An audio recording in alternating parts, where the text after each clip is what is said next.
ಓಂ ಹ್ರೀಂ ಭೈರವಿ ಕ್ಲಾಂ ಹ್ರೀಂ ಸ್ವಾಹ. ನಮಸ್ಕಾರ. ತುಂಬಾ ಜನ ನನ್ನ ಪ್ರಶ್ನೆ ಕೇಳ್ತಾ ಇದ್ರು, ಸರ್ ನಿಜವಾದ ಜ್ಯೋತಿಷಿನ ಹೇಗೆ ಕಂಡುಹಿಡಿದು ಅಂತೇಳಿ. ನಾನು ಸಿಂಪಲ್ ಆಗಿ ಹೇಳ್ತಾ ಇದ್ದೆ, ಏನಂತಂದ್ರೆ ನಿಮ್ಮ ಜೀವನದಲ್ಲಿ ಹಿಂದೆ ನಡೆದಿರೋ ಘಟನೆಗಳನ್ನ ಹೇಳಬೇಕು. ಆ ಹೇಳಿದ ಘಟನೆಗಳನ್ನ ನಿಮ್ಮ ಲಗ್ನಕ್ಕೆ, ನೀವು ಕೊಟ್ಟಿರೋ ಸಮಯಕ್ಕೆ ಒಂದು ಲಗ್ನ ಅಂತ ಇರುತ್ತೆ, ಆ ಲಗ್ನಕ್ಕೆ ಹೊಂದುತ್ತಾ ಅಂತ ನೋಡಬೇಕು. ಬರ್ತ್ ಟೈಮ್ ರೆಕ್ಟಿಫಿಕೇಶನ್ ಮಾಡಬೇಕು. ಅನಂತರದಲ್ಲಿ ಭವಿಷ್ಯವನ್ನ ಹೇಳ್ತಾ ಹೋಗ್ಬೇಕು ಅಂತೇಳಿ. ಸೊ ಇದನ್ನ ಮಾಡೋದಕ್ಕೆ 99% ಜ್ಯೋತಿಷರಿಗೆ ಬರೋದಿಲ್ಲ.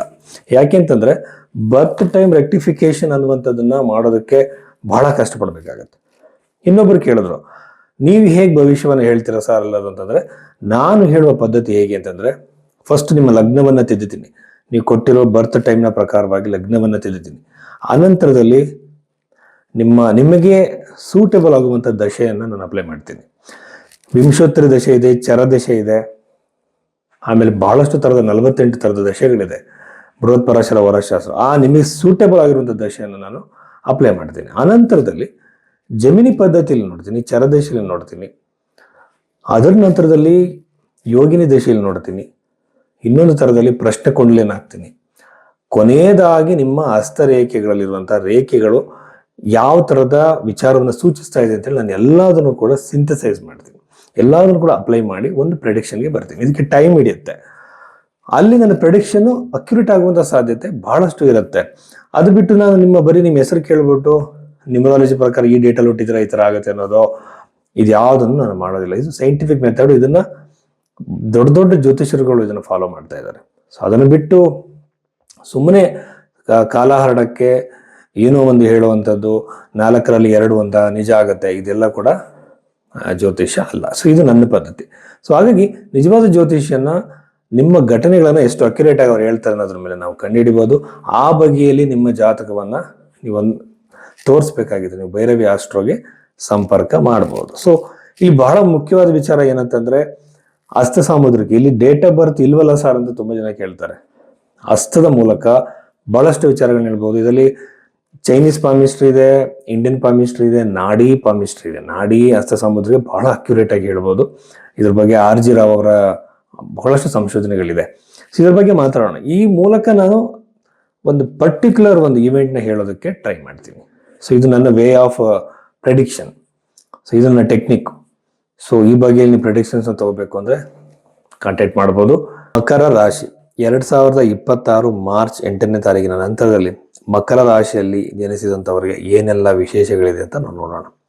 2ನೇ ಮನೆಯಲ್ಲಿ ಪಾಪಗ್ರಹಗಳ ಒಂದು ಕೇಂದ್ರೀಕರಣ. ಇಲ್ಲಿ ಬಂದು ರಾಹು, ಬುಧ, ಕುಜ, ಸೂರ್ಯ ಈ ಗ್ರಹಗಳು ಇರೋದು ಒಂದು ನಿಮಗೆ ಫೈನಾನ್ಷಿಯಲಿ ಸಡನ್ ಆಗಿ ಚೇಂಜಸ್, ಒಂದು ಪಾಸಿಟಿವ್ ಆಗ್ಬೋದು, ನೆಗೆಟಿವ್ ಆಗ್ಬೋದು. ನೆಗೆಟಿವ್ ಸಾಧ್ಯತೆ ಜಾಸ್ತಿ, ಲಾಸ್ ಆಗುವಂಥ ಸಾಧ್ಯತೆ. ಏನೋ ಒಂದು ಯಾವುದೋ ಸ್ಕೀಮ್ ಹೇಳ್ತಾರೆ, ಏನೋ ಒಂದು ಹೇಳ್ತಾರೆ, ನೀವು ಸೇವಿಂಗ್ಸ್ ಅಲ್ಲಿ ಇಟ್ಟಿರೋ ಹಣ ಕೊಟ್ಬಿಡ್ತೀರಾ, ಕಳ್ಕೊಳ್ಳೋ ಸಾಧ್ಯತೆ ಇರುತ್ತೆ. ಕೇರ್ಫುಲ್ ಆಗಿ ವ್ಯವಹಾರಗಳನ್ನು ಮಾಡಿ, ಮಾತುಗಳಿಗೆ ಬೆರಗಾಗಬೇಡಿ, ಅದ್ರ ಬಗ್ಗೆ ರಿಸರ್ಚ್ ಮಾಡಿ ತಿಳ್ಕೊಳ್ಳೋಕೆ ಪ್ರಯತ್ನ ಮಾಡಿ. ಗೂಗಲಲ್ಲಿ ಎಲ್ಲ ತಿಳ್ಕೊಬಹುದು. ಸೊ ಇಷ್ಟರ ಇದೆ. 2ನೇದಾಗಿ ಬಂದು ನೀವು ಎಲ್ಲ ಒಂದ್ ಕಡೆ ಸೇವಿಂಗ್ಸ್ ಅಲ್ಲಿ ಹಣ ಇಟ್ಟಿರ್ತೀರಾ, ಅಥವಾ ಹೊರಗಡೆಯಿಂದ ನಿಮಗೆ ಹಣ ಬರ್ಬೇಕಾಗಿರುತ್ತೆ, ಸಾಲ ಕೊಟ್ಟಿರ್ತೀರಾ. ಸೊ ನಿಮಗೆ ಹಣ ಸಡನ್ ಆಗಿ ಸಿಗುವಂತ ಸಾಧ್ಯತೆ ಅತಿ ಹೆಚ್ಚಾಗಿದೆ. ಅನ್ಎಕ್ಸ್ಪೆಕ್ಟೆಡ್, ನೀವು ಎಕ್ಸ್ಪೆಕ್ಟೇ ಮಾಡಿರಲಿ ಹಣ ಬರುತ್ತೆ, ಈ ಸಾಧ್ಯತೆಗಳಿದೆ. ಬಟ್ ಇನ್ವೆಸ್ಟ್ಮೆಂಟ್ ಮಾಡಿ ಲಾಭ ನಿಮಗೆ ಸಿಗೋದು ಕಡಿಮೆ ಆದರೂ ಸಡನ್ ಆಗಿ ಹಣ ಬರುವಂತಹ ಯೋಗ ನಿಮಗೆ ಖಂಡಿತವಾಗಲೂ ಇದೆ. ಆಮೇಲೆ 2ನೇ ಮನೆಯಲ್ಲಿ ಪಾಪಗ್ರಹಗಳಿರೋದ್ರಿಂದ ಕಣ್ಣಿನ ಆರೋಗ್ಯದ ಬಗ್ಗೆ ಕೇರ್ಫುಲ್ ಆಗಿರಿ. ಕೆಲವರಿಗೆ ಮಾತು ಹಿಡಿಯೋದು ಆಗ್ತಿರುತ್ತೆ, ಆ ಸಮಸ್ಯೆ, ಕಣ್ಣಿನ ಆರೋಗ್ಯದ ಸಮಸ್ಯೆ, ಇವೆಲ್ಲ ಹೆಚ್ಚಾಗುವಂಥ ಸಾಧ್ಯತೆಗಳು ಈ ಒಂದು ರಾಶಿಯವರಿಗೆ ಅತಿ ಹೆಚ್ಚಾಗಿದೆ ಅಂತ ಹೇಳ್ಬೋದು. ಆಮೇಲೆ ಮಕರ ರಾಶಿಯವರಿಗೆ 6ನೇ ಮನೆಯಲ್ಲಿರುವಂಥ ಗುರು, ಸಪ್ತಮ ಅಧಿಪತಿ ಕೂಡ ಒಳ್ಳೆಯ ಪ್ಲೇಸಲ್ಲಿ ಇಲ್ಲ ಇವತ್ತು. ಹಿಂಗೆಲ್ಲ ನೋಡಿದಾಗ ವಿವಾಹ ಇನ್ನೂ ವಿಳಂಬವಾಗುತ್ತೆ. ಒಳ್ಳೆಯ ಸಮಯಕ್ಕೆ ವಿವಾಹ ಆಗದಲ್ಲಿರ್ಬೋದು, ಸಂಬಂಧಗಳ ಹತ್ರ ಬಂದು ಕ್ಯಾನ್ಸಲ್ ಆಗ್ಬೋದು, ಇನ್ನೇನು ಆಗೇ ಹೋಯ್ತು ಅನ್ನೋಷ್ಟರಲ್ಲಿ ಕಿರಿಕಿರಿಗಳು ಕ್ರಿಯೇಟ್ ಆಗ್ಬೋದು. ಈ ಎಲ್ಲ ಸಾಧ್ಯತೆಗಳು ಈ ಒಂದು ಮಕರ ರಾಶಿಯಲ್ಲಿ ಹುಟ್ಟಿದಂಥವ್ರಿಗಿದೆ. ಉದ್ಯೋಗ ಅಂತ ಬಂದಾಗ ಉತ್ತಮವಾಗಿದೆ. ಎಸ್ಪೆಷಲಿ ವಿದೇಶದ ಉದ್ಯೋಗ ಟ್ರೈ ಮಾಡ್ತಿರೋರು, ವಿದೇಶದಲ್ಲಿ ಇದ್ದುಕೊಂಡೇ ಬೇರೆ ಬೇರೆ ಬಿಸ್ನೆಸ್ ವ್ಯವಹಾರಕ್ಕೆ ಟ್ರೈ ಮಾಡ್ತಿರೋರಿಗೆ ಇದು ಉತ್ತಮ ಅವಕಾಶವನ್ನು ನೀಡುತ್ತೆ. ಟ್ರಾನ್ಸ್ಫರ್ ಸಾಧ್ಯತೆ, ಪ್ರಮೋಷನ್ ಸಾಧ್ಯತೆಗಳು ಅತಿ ಹೆಚ್ಚಾಗಿರುತ್ತೆ ಮಕರ ರಾಶಿಯವರಿಗೆ. ಆಮೇಲೆ ಚತುರ್ಥ ಭಾವ ಕೂಡ ಬಹಳ ಚೆನ್ನಾಗಿರೋದ್ರಿಂದ ನನಗೆ ಅನಿಸಿರೋದು ಗೃಹ ನಿರ್ಮಾಣಕ್ಕೆ ಇದು ಸೂಕ್ತವಾಗಿರುವಂಥ ಸಮಯ. ಈ ಟೈಮ್ ಪೀರಿಯಡ್ ಅಲ್ಲಿ ನೀವೇನೋ ಒಂದು ಪ್ರಾಪರ್ಟಿ ತಗೊಳ್ಳುವಂಥದ್ದು, ಅದನ್ನ ಡೆವಲಪ್ ಮಾಡುವಂಥದ್ದು ಎಲ್ಲ ಸಾಧ್ಯತೆ. ಆಮೇಲೆ ರಿಯಲ್ ಎಸ್ಟೇಟ್ ಉದ್ಯೋಗದಲ್ಲಿ ಇರುವಂಥವ್ರಿಗೆ ಅಭಿವೃದ್ಧಿಯ ಸಾಧ್ಯತೆ. ಆಮೇಲೆ ಸ್ವಂತವಾಗಿ ಉದ್ಯೋಗವನ್ನ ಸ್ಟಾರ್ಟ್ ಮಾಡ್ತಿರ್ತಾರೆ. ಇವಾಗ ಪ್ರೆಸೆಂಟ್ ಒಂದು ಎಲ್ಲೋ ಪ್ರಾಕ್ಟೀಸ್ ಮಾಡಿ ಇಲ್ಲಿ ಬಂದು ಅವ್ರಿಗೂ ಕೂಡ ಅಭಿವೃದ್ಧಿ ಹೆಚ್ಚಾಗಿರುತ್ತೆ. ಸಿನಿಮಾ ರಂಗದಲ್ಲಿರುವಂಥವ್ರಿಗೆ ಹೆಚ್ಚು ಅನುಕೂಲವಾಗುವಂಥ ಸಾಧ್ಯತೆ, ಡಿಸೈನ್ಸು ಇದನ್ನ ಮಾಡುವಂಥವ್ರಿಗೆ, ಕ್ರಿಯೇಟಿವ್ ಫೀಲ್ಡಲ್ಲಿ ಇರುವಂಥವ್ರಿಗೆ ಅತಿ ಹೆಚ್ಚು ಲಾಭವಾಗುವ ಸಾಧ್ಯತೆ ಇದೆ. ನಮಸ್ಕಾರ.